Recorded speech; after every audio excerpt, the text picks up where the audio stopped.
بہت جلد اپنے روپ بدلتا ہے اور اس میں میوٹیشنز بہت ہوتی ہیں، اور ایوولوشن کا پروسیس سب سے زیادہ تیز اگر عمل دکھاتا ہے تو وائرس میں دکھاتا ہے۔ تو بعض تحقیقات سے یہ پتہ چلتا ہے کہ جب ایک وائرس، مثلا نزلے کا وائرس ہے، نزلہ جراثیم سے نہیں ہوتا، وائرس سے ہوتا ہے، کوئی وائرس اثر دکھا رہا ہے، آپ نے اس کو اینٹیڈوٹ کیا، اس کو مار دیا، تو کچھ وائرس ایسے ہیں جو فوراً اپنی شکل بدل لیں گے، اور جو دوائی بعض وائرس کے لیے زہر کا کام کر رہی تھی ان کو اس کا پتہ بھی نہیں چلے گا۔ نئی دوائی ایجاد کریں تو وائرس ایک اور شکل میں پیدا ہو جاتا ہے۔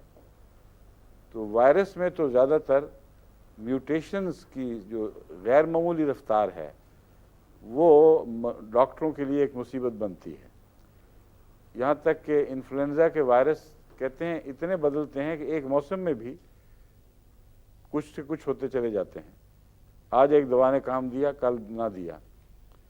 تو وائرس والی جتنی بیماریاں ہیں ان میں اینٹی بایوٹک اگر استعمال کی جائے تو وہ سب سے زیادہ نقصان دہ ہے، کیونکہ وائرس کے ساتھ براہ راست اینٹی بایوٹک کا تعلق نہیں ہے، لیکن وائرس کو جب تنگ کرتی ہے وہ تو شکلیں ضرور بدلتا ہے، اور سب سے زیادہ جو شر پھیلایا ہے اینٹی بایوٹک نے وہ وائرس کو تقویت دینے میں اور وائرس کی شکلیں بدلانے میں ہے۔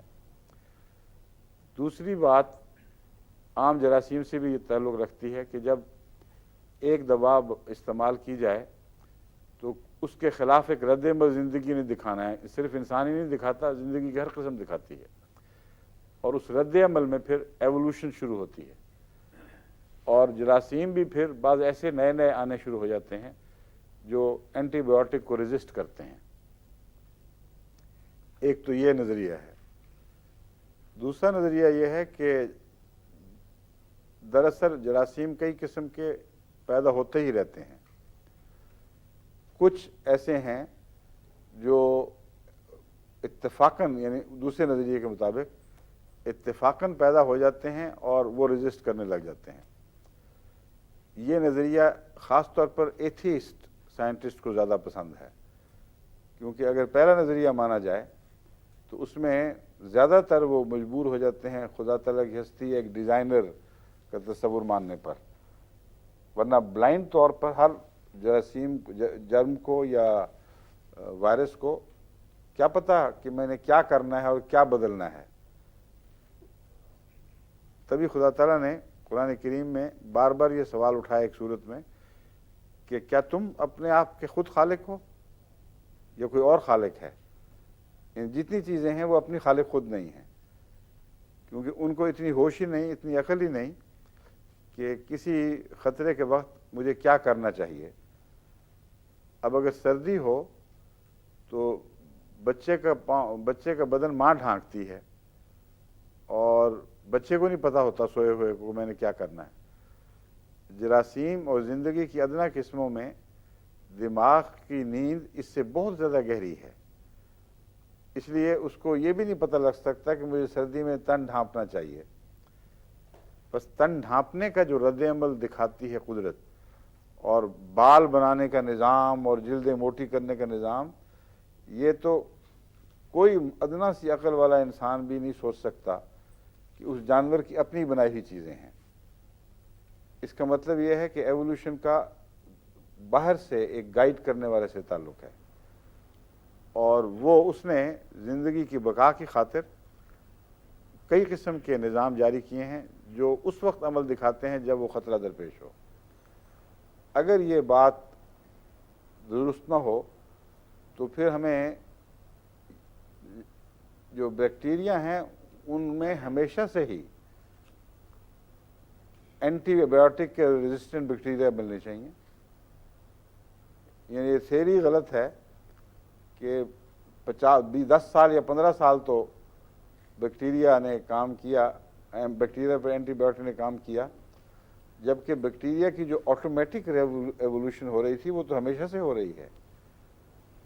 وہ شروع سے ہی ایسے بیکٹیریا پیدا ہوتے رہنے چاہیے تھے جو اینٹی بایوٹک کو ریزسٹ کرتے، یعنی ان کے نزدیک 10 20 50 قسم کے بیکٹیریا موجود ہیں ایک ہی بیماری پیدا کرنے والے، کچھ ریزسٹنس کچھ نہیں، لیکن یہ غلط ہے۔ اصل میں ریزسٹنٹ بیکٹیریا پیدا ہونے اس وقت شروع ہوتے ہیں جب ایک دوا ان کو دبانا شروع کرتی ہے، اور اس کے رد عمل کے طور پر پیدا ہوتے ہیں، اور جتنا آپ دواؤں میں ترقی کرتے چلے جاتے ہیں اتنا ان کا رد عمل بڑھتا چلا جاتا ہے، ان کی اپنے آپ کو تبدیل کرنے کی صلاحیت میں اضافہ ہوتا چلا جاتا ہے۔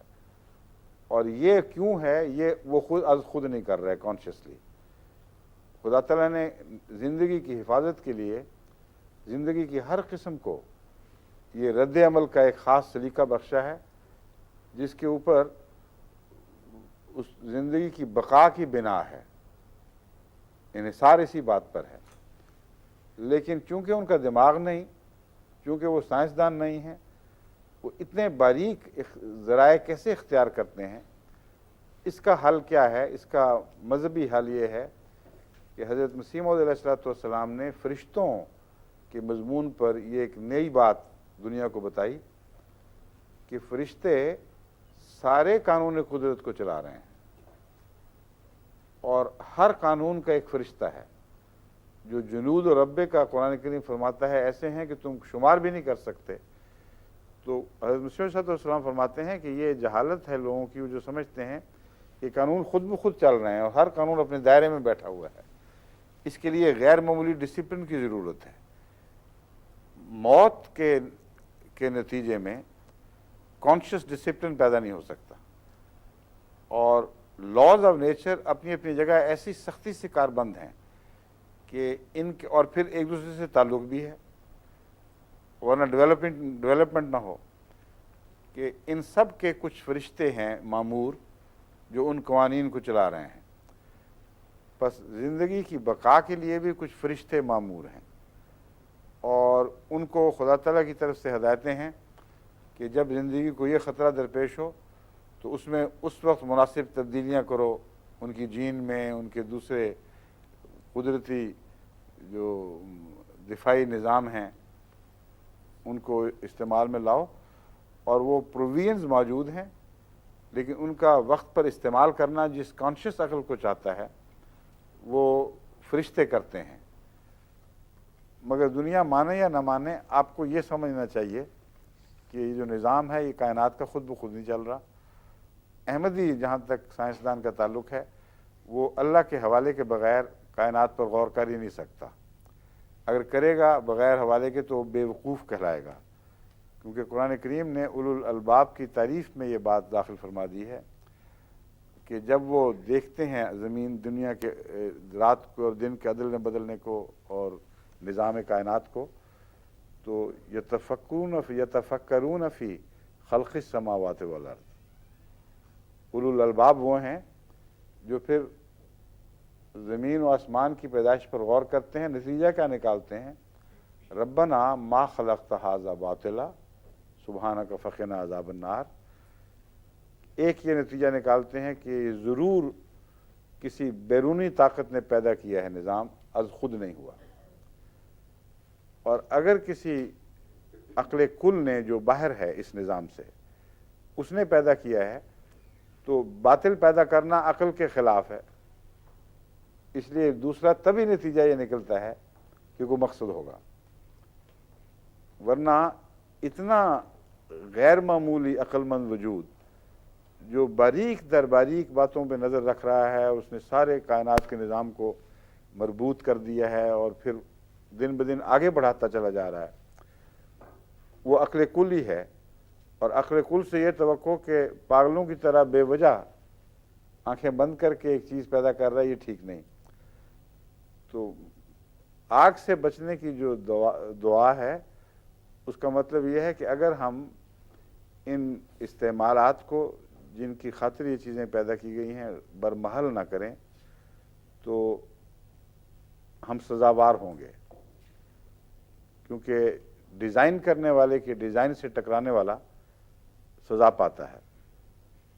بس اے خدا ہمیں آگ کے عذاب سے بچا، یعنی ہمیں جو تیرے ڈیزائن ہیں ان کے برعکس کام کرنے کی توفیق نہ بخش۔ اور بہت سی نئی بیماریاں جو اب ایجاد ہوئی ہیں قدرت کی طرف سے، ان کا ڈیزائن کی مخالفت سے تعلق ہے، اور خاص طور پر وہ سزا کے لیے مقرر ہوئی ہیں۔ یہ اسی آیت کا آگے اسی آیت کی ایک آگے بڑھی ہوئی تفسیر ہے، سمجھ لیں کہ آگ کی سزا اگر باطل نہیں ہے تو اس کو بدلنے، اس کے غلط استعمال سے سزا لازم ہو جاتی ہے، اور آگ کی سزا جو ہے وہ صرف مرنے کے بعد نہیں ہوتی، بلکہ اس دنیا میں بھی نظام میں دخل اندازی سے سزا ملتی ہے۔ تو جتنا صحت کا نظام ہے اس میں ایک قانون کا جاری و ساری ہے، پوری طرح سختی سے کاربند ہے۔ صحت بگڑنے میں انسان کا یہ دخل ہے کہ وہ بدنی گناہ گار ہو جاتا ہے، روحانی کی بجائے جسمانی گناہ گار ہو جاتا ہے۔ مگر بعض دفعہ جب وہ روحانی ڈیزائن ہو اس سے ٹکراتا ہے تو وہ بیک وقت روحانی گناہ گار بھی ہو جاتا ہے، اور اس کی سزا ضرور ملتی ہے۔ بس یہ جو بیماری کا نظام اور صحت کا نظام ہے، یہ اطاعت یا عدم اطاعت کی مختلف شکلیں ہیں۔ اب واپس چلتے ہیں نکسوامکا اور سلفر کی طرف۔ میں نے بتایا تھا کہ سلفر کا اس سے احتیاط لازم ہے، یعنی اینٹی بایوٹک شکلوں میں سلفر بیس جو ہے وہ چونکہ براہ راست جراثیم کو مارنے میں ممد ہوتا ہے، اس لیے جراثیم اس کے خلاف رد عمل دکھا کر نئی نئی شکلیں بناتے رہتے ہیں، اور یہ جو طبی رد عمل ہے یہ ہومیوپیتھی میں ایسا دکھائی نہیں دیتا، اور ہومیوپیتھک دوائیں جو جراثیم کو مارتی ہیں وہ لیور کو سپریس نہیں کرتی، ان کے خلاف لیور رد عمل نہیں دکھاتا، اس کے خلاف جراثیم ویسا رد عمل نہیں دکھاتے۔ اس کا مطلب یہ ہے کہ وہ جو میں نے نظریہ بیان کیا تھا کہ دراصل یہ رد عمل کے نتیجے میں نئی ترقیات ہیں جو جراثیم اختیار کر رہے ہیں، نئی ترقیاتی شکلیں ہیں جو جراثیم اختیار کر رہے ہیں، یہی درست معلوم ہوتا ہے۔ ایک تیسری وجہ عادت کی وجہ ہے۔ انسانی زندگی ہو یا حیوانی زندگی ہو، ہر چیز کو عادت پڑ جاتی ہے۔ اب کسی بھی فضا میں آپ سانس لیں، اس کے اندر کچھ زہریلی مادے بھی ہوتے ہیں، ہر ملک کے ہر فضا میں الگ الگ باتیں ہوتی ہیں۔ کچھ عرصے کے بعد اس ملک کے باشندوں کو ان کی عادت پڑ جاتی ہے، اور جب تک پھر زہریلے مادے بڑھیں نا اس وقت تک وہ بالعموم ان سے محفوظ رہتے ہیں۔ ایک نیا آدمی جب ایسی جگہ پہنچتا ہے تو فوراً بیمار ہو جاتا ہے۔ اس لیے بیماریوں کا جگہ بدلنے سے بھی تعلق ہے، اور اس کا تعلق عادت سے ہے اصل میں۔ اب جراثیم کو جب آپ ایک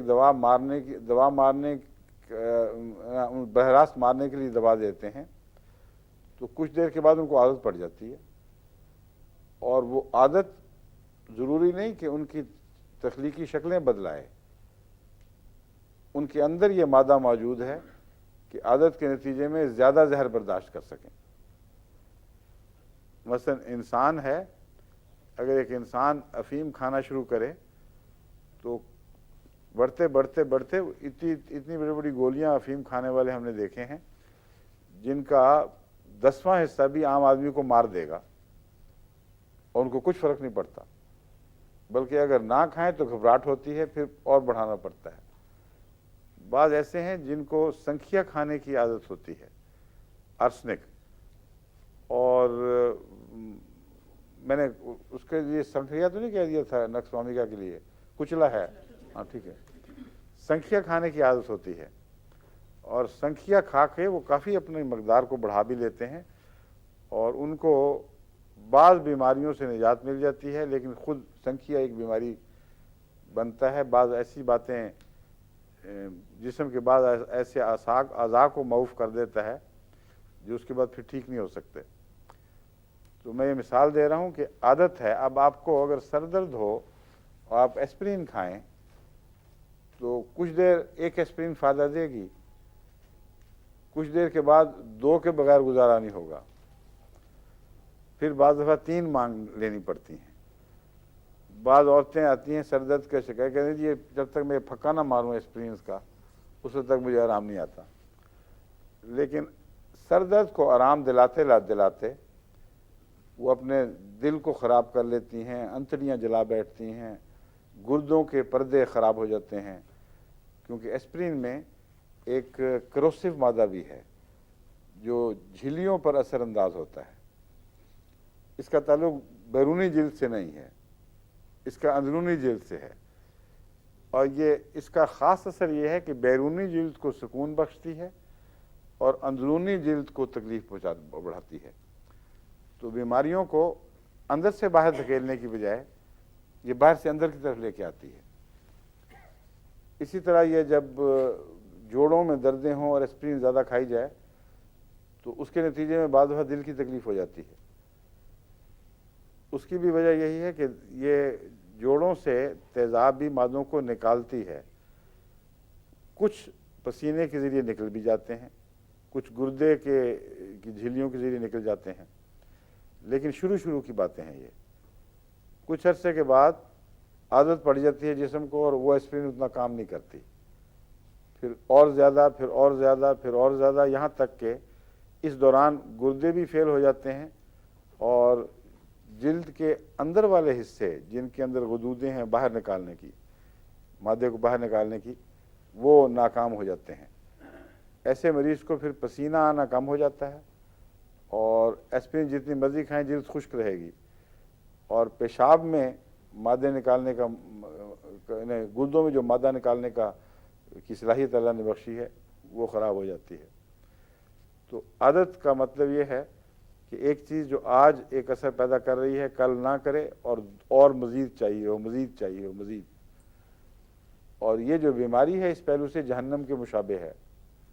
جہنم بھی آگ ہے نا، تو حل میں مزید اس کی صفت اللہ نے بیان فرمائی ہے. تو ایسی دوائیں جو براہ راست بیماری کے نہیں بلکہ جراثیم مارنے والی ہوں، وہ بالآخر خطرناک ثابت ہوتی ہیں. سلفر ان میں سے ہے اگر ایلوپیتھک استعمال کی جائے. اگر ہومیوپیتھک استعمال کی جائے تو بالکل برعکس نتیجہ نکالتی ہے. یہ زندگی کو تقویت دیتی ہے اور رد عمل پیدا کرتی ہے. بس وہ بیماریاں جو جسم کے گہرے اعضاء میں چھپی ہوئی ہیں ان کو یہ نکال کے باہر پھینک دیتی ہے. اور بعض دفعہ بیماری چونکہ سخت ہوتی ہے اس لیے اتنا سخت رد عمل ہوتا ہے کہ لوگ ڈر جاتے ہیں اور بعض ایسے مریض پھر جگہ بدل لیتے ہیں. ان کو نقصوامیکا سے کسی حد تک فائدہ پہنچایا جا سکتا ہے. سلفر اگر آپ دیں بواسیر کے لیے تو میں نے جیسا کہ بتایا تھا بواسیر کے موقع شروع میں کچھ بڑے ہو جاتے ہیں کیونکہ وہ سکن کی طرف آ رہی ہے نا، بیرونی اثر دکھا رہی ہے. جگر بہتر ہوگا کچھ تو موقع بڑے ہونے شروع ہو جائیں گے. ان موقعوں میں نرمی پیدا کرنے کے لیے نقصوامیکا بہترین کام کرتی ہے. تو ان معنوں میں اس کا جوڑ ہے سلفر سے. بذات خود نقصوامیکا بہت گہرے اعضاء پر اثر نہیں کر سکتی، مگر جلدی اثرات اس کے نمایاں ہیں اور مسکولر، خاص طور پر جو بیرونی مسلز ہیں ان کی بیماریوں میں نقصوامیکا اچھی دوا ہے. اس کا اپنا ایک مزاج پیدا ہو جاتا ہے جو اعصابی مریضوں کا جو تیزابی مریضوں کا ہونا چاہیے. جس شخص کا معدہ کھٹاس بنانا شروع کر دے یا خوراک گل کر آہستہ آہستہ کھٹاس میں تبدیل ہو جائے، وہ شخص عموماً چڑچڑا ہوتا ہے. اور زیادہ کھٹے معدوں والے مریض بالعموم پتلے دبلے نسبتاً پتلے دبلے ہوتے ہیں، کیونکہ وہ نظام ہضم ان کا پوری طرح غذا کو اندر جذب نہیں کرتا. بعض صورتوں میں اس کے برعکس ہیں، یہ بالکل موٹے اور پھیلے ہوئے. ایسے مریضوں کے تیزاب کے لیے اور دوا ہے، اور جو پتلے دبلے نسبتاً اینگولر جن کو کہتے ہیں نوکدار مریض، ان کی اور دوا ہے۔ نقصوامی کا اینگولر مریضوں کی، یعنی نسبتاً پتلے دبلے لیکن بہت تیزابی اور غصے والے اور چڑچڑے، ایسے مریضوں کی بعض خاص عادات ہیں جو ان کی بیماریوں کو بڑھانے والی ہیں۔ راتوں کو لمبا جاگنے والے، مغربی تہذیب میں شراب زیادہ پینے والے جس کی وجہ سے معدہ اڑ جاتا ہے، اور ہماری تہذیب میں کھٹی چیزیں کھا کھا کے زیادہ چٹخورے پن کی وجہ سے معدہ جواب دے جائے اور بے حد تیزاب پیدا ہونا شروع ہو جائے، اور بیٹھنے کا کام زیادہ ہو۔ مثلاً کلیریکل جابز ہیں آج کل کے زمانے میں، ویسے ہی یہ زیادہ ہے۔ ایکسرسائز مناسب ساتھ نہ ہو اور بیٹھا رہے تو کمر جواب دے جاتی ہے۔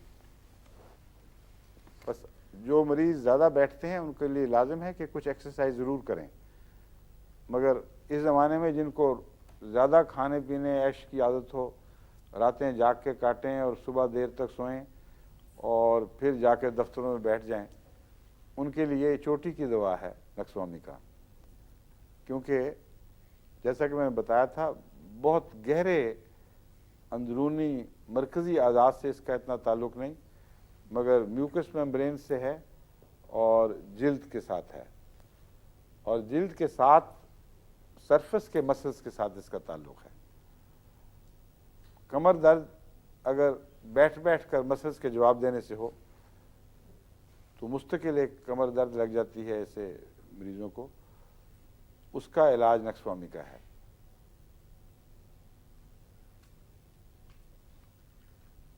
اس ضمن میں آپ کو میں ایک پرانی دوا دوبارہ یاد کراتا ہوں۔ کمر درد کے لیے وہ ایک خاص مزاج رکھتی ہے، کسی کو یاد ہے؟ ایسکولس۔ ایسکولس ایسکولس کا کمر درد مسوں سے تعلق رکھتا ہے، اور ایسکولس میں بھی کچھ علامتیں ہیں، چونکہ سلفر کے بھی مسیں ہیں، نقصوامی کا بھی مسوں سے تعلق رکھتا ہے۔ کمر درد میں دونوں کچھ مشابہ نظر آتے ہیں، مگر ایسکولس کی کمر درد اور نقصوامیکا کی کمر درد میں تمیز کرنی ہو تو ایک بات بڑی نمایاں ہے کہ ایسکولس کے مریض میں جس کے مسوں کی وجہ سے تکلیف ہو اور کمر درد ہو، کمر درد عموماً جب وہ کھڑا ہو کے چلنے لگتا ہے تو کولوں میں آ جاتی ہے، کمر کو چھوڑ کر کولوں کی طرف منتقل ہو جاتی ہے، اور دونوں طرف، کسی ایک سائڈ سے اس کا تعلق نہیں ہے۔ جبکہ نقصوامیکا کی کمر درد مستقل کمر کی درد ہے۔ ایسے درزی جن کی کمریں ماری جاتی ہیں بیٹھ بیٹھ کے، ان کے لیے نقصوامی کا علاج ہے۔ مسلز کے لیے بیرونی حصے، خصوصاً جو بیرونی مسلز ہیں، ان کو ٹون اپ کرنے میں نقصوامی کا اچھا کام کرتی ہے، اور جب یہ نقصوامی کا زہر دیا جائے کسی کو تو اس کے مسلز میں سے جان نکلتی ہے۔ اس لیے وہ اگر انتہائی علامتیں نقصوامی کا کی کسی مریض میں پائی جائیں تو بیرونی مسل اندرونی مسل کی بحث نہیں ہے، اگر نقصوامیکا کی چڑ کی اور دوسری تیزابی علامتیں اور چکر وغیرہ پائے جائیں تو ہر قسم کی مسکولر کمزوریوں میں ٹون اپ ضرور کرتی ہے، خصوصیت سے اگر اس کا معدے کی تیزابیت سے تعلق ہو۔ ایک اصطلاح ہے ہومیوپیتھک میں، ایلوپیتھک میں مجھے نہیں پتہ ہے کہ نہیں، اس کو کہتے ہیں acid debility. Acid debility, heartburn. Heartburn ہے آپ کے یہاں اصطلاح کوئی؟ کیا ہوتا ہے ہارٹ برن؟ تیزابیت، معدے میں تیزابیت۔ معدے میں تیزابیت، جی۔ اس تیزابیت کے نتیجے میں جو اچانک کمزوری پیدا ہو جاتی ہے۔ بعض دفعہ مریض سمجھتا ہے کہ مجھ میں ہاتھ ہلانے کی بھی طاقت نہیں ہے، اس کو ایسڈ ڈیبلٹی کہتے ہیں، یعنی جسم میں تیزاب بڑھنے سے اچانک کمزوری واقع ہو جاتی ہے۔ ایسے مریض بعض جن کو ایسڈ ڈیبلٹی ہو اور کوئی دوا کام نہ کرے، ان میں نے دیکھا ہے نقصوامیکا بعض دفعہ جادو کا سا حکم رکھتی ہے۔ 2 خوراکیں اس کی اوپر تلے چند منٹ کے وقفے کے ساتھ آپ دے دیں تو اللہ کے فضل کے ساتھ یہ غیر معمولی شفا عطا کرتی ہے۔ وہ مریض جو پڑا ہوا ہے، ڈاکٹر بلا لیے جاتے ہیں، بعض دفعہ ہارٹ اسپیشلسٹ بھی آ جاتے ہیں اور وہ سمجھتے ہیں کہ دیکھ لیتے ہیں کہ دل کی تکلیف نہیں، لیکن پتہ نہیں لگتا کہ کیا کریں۔ کوئی ایلوپیتھک دوا کام نہیں کرتی، وہاں نقص کا کام کر جاتی ہے۔ یہ تجربہ مجھے خود اپنے اوپر ہوا اصل میں۔ جب میں اسٹوڈنٹ تھا جامعہ میں، ان دنوں کی بات ہے، ربوہ میں 1950 51 52 کی، کہ مجھے سر درد چونکہ ہوتی تھی، میگرین، اور وہی حال میرے سے گزرا جو میں نے بتایا ہے کہ ایک ایسپرین نے فائدہ چھوڑ دیا، 2 3 سینڈول دوا مجھے فائدہ دیا کرتی تھی جو ابا جان سے ملتی تھی، کبھی کبھی کلکتے سے آتی تھی، مگر اکثر وہ میسر نہیں تھی، تو مجبوراً مجھے ایسپرین زیادہ کھانی پڑی۔ ایسپرین زیادہ کھانے سے میوکس میمبرین پر اثر پڑا اور معدے میں ایسڈ بہت ہو گیا۔ خالی ایسڈ تو میں پھر مجھے الٹی کرنی پڑتی تھی، اس سے گلا جلتا تھا اور وہ گلینڈز خراب ہو جاتے تھے گلے کے، لیکن وہ برداشت ہو جاتا تھا۔ کبھی سوڈا کھانے کی کوشش کی تو سوڈے سے اور آج کل کی جو ایلوپیتھک دوائیں ہیں ان سے ایک جیسا اثر ہوتا ہے۔ وقتی طور پر تھوڑی ہوا ڈکار آئے اور ہم نے کہا بڑا میں ٹھیک ہو گیا ہوں، اس کے بعد پہلے سے بھی تیزابیت بڑھ جاتی ہے۔ وہ جب خون میں جاتا ہے نا یہ سب مادہ، تو اور زیادہ غصے سے مزید تیزاب بناتا ہے، علاج کوئی نہیں۔ تو ان حالات سے گزرتے ہوئے پھر مجھے وہ آخری مرحلہ بھی آ گیا کہ بعض دفعہ لگتا تھا کہ جسم سے بالکل جان نکل گئی ہے، اور یہ کیفیت 2 2 3 3 دن بھی رہتی تھی۔ ڈاکٹروں کو بلایا گیا، ابا جان کو بھی پتہ لگا، انہوں نے بھی جو بھی اچھے ماہرین تھے ان کو دکھایا، انہوں نے کہا جی دل کی تکلیف نہیں ہے، لیکن علاج کوئی تھا نہیں۔ تو اس دوران پھر میں ہومیوپیتھک میں دلچسپی لینے لگا۔ جب ہومیوپیتھک شروع کی تو مجھے پھر نقص فہمی کا خیال آیا، میں نے کہا یہ مجھے سوٹ کرنا چاہیے۔ اور ایک دفعہ میرا ابا کے گھر کچے مکانوں میں جو ہم ربوہ میں ہوتے تھے، میں اسی طرح پڑا ہوا تھا، بالکل لگتا تھا کہ ہاتھ بھی زور سے ہلایا تو جان نکلے گی، اور میں نے میرے ابا سے کہہ کے نقص فہمی کا منگوایا اور 15 منٹ کے وقفے سے 2 خوراکیں کھائیں، اچھل کے کھڑا ہو گیا، ساری نہ طاقتی ختم، جیسے تھی ہی نہیں۔ اتنا جلدی اس نے مسل کو ٹون اپ کیا ہے۔ اس کے بعد پھر جب کبھی بھی ہوا ہمیشہ اس نے فائدہ دیا، اور پھر عادت ہی ختم ہو گئی۔ اس کو میں نے دوسرے مریضوں میں بھی استعمال کیا ہے، اسی طرح فائدہ دیتی ہے۔ تو نقص فہمی کا جب ایسڈ بڑھنے سے مسلز کو کمزور کر دے، اس کی بہترین دوا ہے۔ نقص فہمی کا کمزور نہ کر دے، ایسڈ بڑھنے سے جب مسلز میں جان نکل جائے اور تیزابی مادے اپنی جگہ ہیوک دکھائیں مختلف جگہوں پہ، تو وہاں نقص فہمی کا بالعموم فائدہ بخشتی ہے۔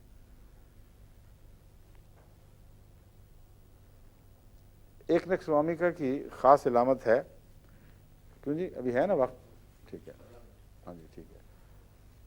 وہ میں نے آپ کو پہلے بھی بتا چکا ہوں، پیریسٹولک موومنٹ کو نقص فہمی کا زہر سست کر دیتا ہے۔ یعنی پیریسٹولک موومنٹ سے مراد یہ ہے کہ معدے سے لے کر انتڑیوں تک جب تک اخراج نہ ہو جائے فضلے کا، اس وقت تک ایک خاص ردم کے مطابق، ایک خاص تال پر انتڑیاں اور جسم معدہ بھی سارے یوں حرکت کر رہے ہیں، مٹھی کی طرح یوں یوں، اور ایک طرف سے چیز کو لے کر وہ آگے بڑھاتے چلے جاتے ہیں۔ اس کی رفتار اللہ تعالیٰ نے اتنی واضح طور پر معین فرما دی ہے کہ اگر صحت ٹھیک ہو تو 14 گھنٹے میں یہ منہ سے لے کر آخر تک یہ سائیکل مکمل ہونا چاہیے۔ کچھ وقت معدے میں لگے گا، کچھ چھوٹی انتڑیوں میں، کچھ بڑی انتڑیوں میں، لیکن 14 گھنٹے میں یہ سائیکل مکمل ہونا چاہیے۔ اور 14 گھنٹے کے بعد کچھ عرصہ پھر ریکٹم میں یہ موجود رہتا ہے مادہ، کیونکہ وہاں وہ پانی چوستا ہے، جو ریکٹم کا آخری بڑا حصہ ہے نا آنت کا، اس میں اس لیے رکھا جاتا ہے اس کو کہ وہاں سے پھر وہ پانی چوستا ہے اور اس کو پھر ڈرائی کرتا ہے اور سب کچھ نچوڑنے کی چیزیں نکالنے کے بعد پھر حرکت پیدا ہوتی ہے اور یہ قریباً 24 گھنٹے بن جاتے ہیں. تو اتنا حیرت انگیز میئرڈ نظام ہے کہ 24 گھنٹے میں یہ پورے سائیکل کمپلیٹ ہوتے ہیں. اگر اس میں فرق پڑ جائے تو اس کے نتیجے میں یا قبض ہوگی یا اسہال ہوں گے. اگر جلدی شروع ہو جائیں تیزابی مادوں کی وجہ سے یا اور کسی اریٹیشن کی وجہ سے تو انتڑیاں جلدی موو کرتی ہیں اور ایک انسان کو بار بار حاجت ہوتی ہے. نکسوامیکا میں بھی ایسی علامت پائی جاتی ہے. بعض دفعہ سست کرتا ہے، بعض دفعہ تیزی کرتا ہے. جب تیزی کرے تو اس کی علامت یہ ہے کہ عموماً خشک اجابت نارمل ہوتی ہے، جس کا مطلب ہے پیچش نہیں ہے، کوئی جراثیم اثر نہیں دکھا رہا ہے، صرف موومنٹ کا وقت بدلنے کے نتیجے میں ہے.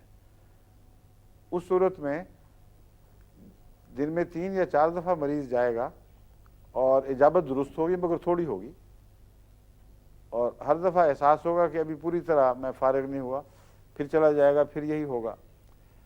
اگر ایسی علامت اپنے ساتھ نرم اجابت لائے تو وہ پلسٹیلا ہے.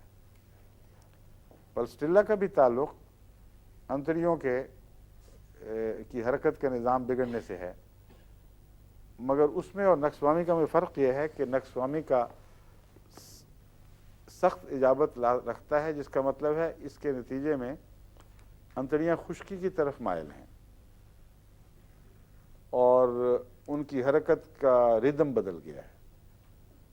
مگر پلسٹیلا میں خشکی کی بجائے کچھ ایسی اریٹیشن ہے جس سے انتڑیاں جسم کا پانی واپس چوسنے لگ گئی ہیں، لیکن زیادہ نہیں. اس لیے وہ اسہال نہیں بنتے بلکہ پیسٹی اجابت ہوتی ہے، جیسے پیسٹ کی کیفیت ہو. وہ جب اس طرح آئے تو اس میں پلسٹیلا بہت اچھا کام دکھاتی ہے.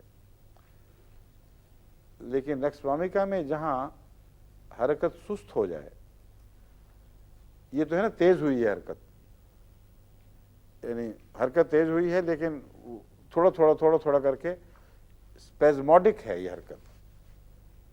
اگر حرکت بالکل تیز ہو تو پھر عموماً خراش کی علامتیں نمایاں ہو جاتی ہیں، اسہال ضرور پیدا ہوتے ہیں.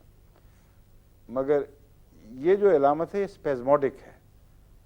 اسپیزموڈک کا مطلب یہ ہے کہ تشنجی حالتیں ہیں، کچھ دیر انتڑیوں نے کام کیا ہے، پھر تشنج پیدا ہوا، کہیں بلاکڈ ہو گیا، وہاں فضلے کا رستہ آگے سے بند، کچھ عرصے کے بعد پھر، جس کا مطلب یہ ہے کہ نکسوامیکا کا پیٹ کے کولک سے بھی تعلق ہے اور تشنج سے بھی تعلق ہے. یہ بات بالکل درست ہے. تشنج کے متعلق میں مزید بات بعد میں بتاؤں گا، لیکن اب آپ کو میں دوسرا پہلو بتاتا ہوں کہ نکسوامیکا جب رفتار کو آہستہ کر دیتا ہے تو اس صورت میں معدے میں تیزاب زیادہ اکٹھے ہو جاتے ہیں، اور معدے کے جلنا، اس میں تیزابی حالتوں کا نکسوامیکا سے زیادہ تعلق اس وجہ سے ہے کہ یہ انتڑیوں کی حرکت کو معاوف اگر نہیں کرتا تو سست ضرور کر دیتا ہے. اگر ہومیوپیتھک میں دیا جائے تو اس کا برعکس اثر دکھاتا ہے.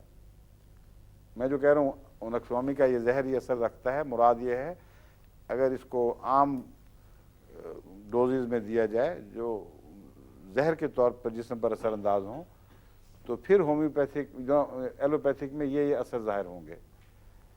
ایلوپیتھک نہیں، یعنی عام طریق میں. لیکن اگر اس کو ہومیوپیتھک میں دیا جائے تو جو علامتیں وہ عام دکھاتا ہے اس کے برعکس علامتیں پیدا ہوتی ہیں.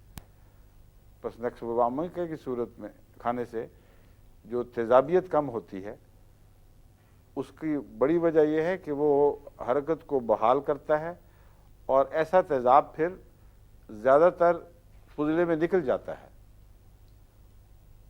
اگر آپ اس کا حل نہ کریں اور سوڈے کھائیں یا دوسری ایسی دوائیں کھائیں جن کو ایڈزاربنگ کہتے ہیں، ایڈزارب کرتی ہیں، عام طور پر چارکول کی دوائیں ہوتی ہیں اور اس قسم کی ایلومینا بیسڈ دوائیں بہت سی ہوتی ہیں جو ایبزارب کرتی ہیں، ایڈزارب